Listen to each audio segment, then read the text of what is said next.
Hello, wild people. Welcome to AK Wild One. Here I am in Arizona getting set for my next through hiking adventure. Let me tell you about it.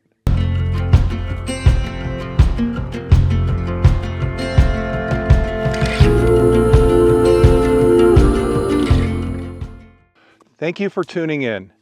In early March, I will be starting the Arizona Trail. I expect it will take about 2 months to complete the 790 miles. The trail runs through the middle of Arizona from the border of Mexico to Utah. It will be a little different. I'll be hiking the trail once again with Linus, who I hiked with on the Pacific Crest Trail and the Colorado Trail, and Flash and Burn have agreed to support us with our van. They'll meet us every few days and help us with resupplies, water, and zeros. And they'll join us on day hikes. For a while, it looked like this trip wasn't going to happen. Some family issues came up, and I thought about postponing the trip until October when I could hike from north to south. And while my family issues were going on, we kept hiking and planning for the trip with the hope that the universe would conspire to help open up our planned March start date. Well, the family issues got resolved, and I have an opening and time for the hike. Linus was game too. As an older hiker, I realize the clock is ticking, so if I have an opportunity to do a through hike, I better not waste it. Flash, Burn, and I have been spending the winter in Arizona, and we've completed a lot of day hikes on the Arizona Trail, so I probably know a little bit more about this trail going in than I did going into the Pacific Crest Trail and the Colorado Trail. I even hiked up and down the Grand Canyon in January with blisters, and Flash and I and Burn have hiked many 10-mile sections of the trail in southern Arizona. On the Arizona Trail, I'm worried about the heat and the scarcity of water, and also the water quality. Setting off in March also means the nights will be cold, especially in the mountains. Linus and I will probably do what we did on the Colorado Trail, hike early in the mornings and late afternoons. I'll be scrutinizing each section we hike for water sources or water delivery points.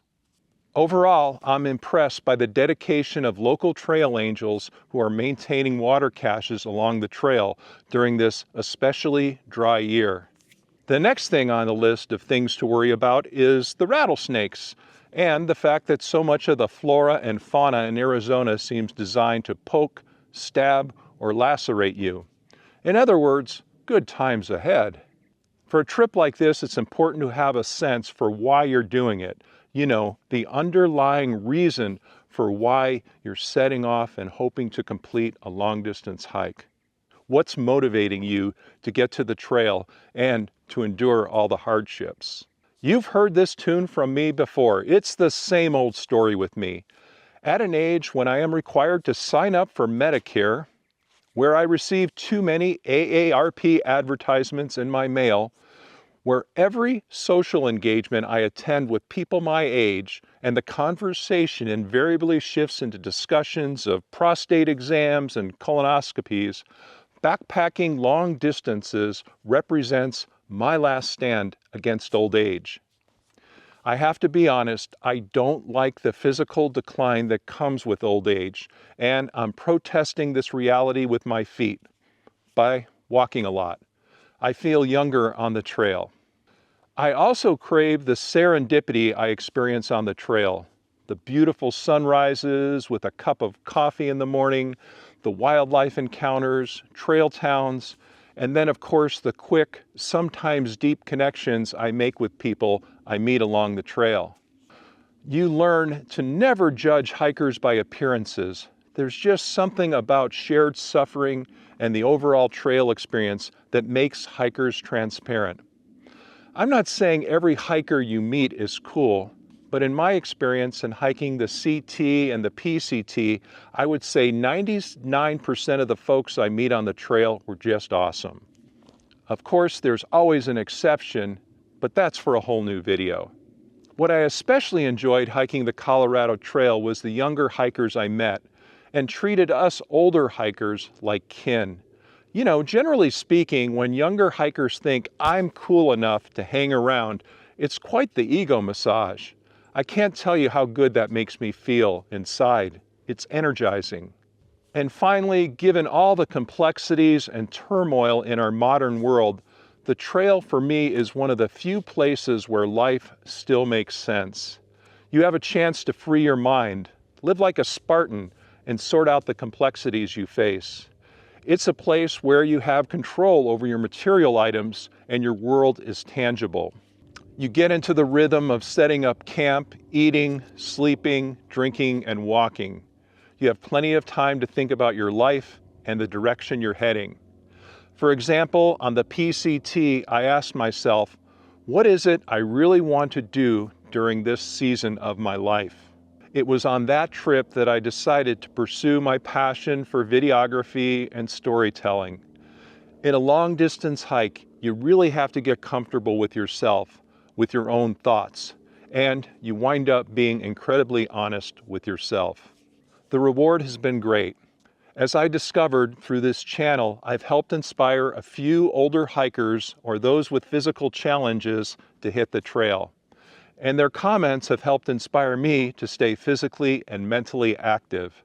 I guess you could call this a little digital symbiosis, if you will, or, hearkening back to my high school biology days, digital commensalism. I don't know if that's a word. I'm sure somebody will tell me. So I'm going to try vlogging some of my highlights from my adventures, so expect posts on the Arizona Trail about every 2 weeks. So please stay tuned once in a while. Every 2 weeks seems just about right for me. Vlogging more than that becomes kind of like a job, and I think you can run into the danger of losing your focus on important reasons for hiking the trail in the first place. In the description for this video, I've provided links to my documentaries on the Pacific Crest Trail and the Colorado Trail. I have been overwhelmed by the positive comments. They inspire me to keep making videos about my adventures. And if you haven't subscribed to this channel, please do so and hit that notifications button. And while you're at it, please like the videos and share them. It helps a lot. My overall goal is to motivate older hikers and those with physical challenges to start and pursue an active outdoor lifestyle.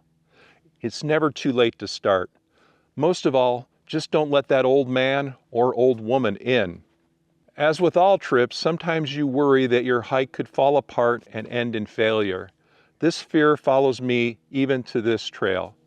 Sometimes there are voices of doubt in your head or from other people that infect your spirit. These are the dragons you have to slay along the way. When you analyze the risk of a long-distance hike, consider also the risk of not doing the hike, mainly regret. Completing a through hike depends on so many variables, and luck plays a part. Trying and failing beats vegetating on the couch any day in my book.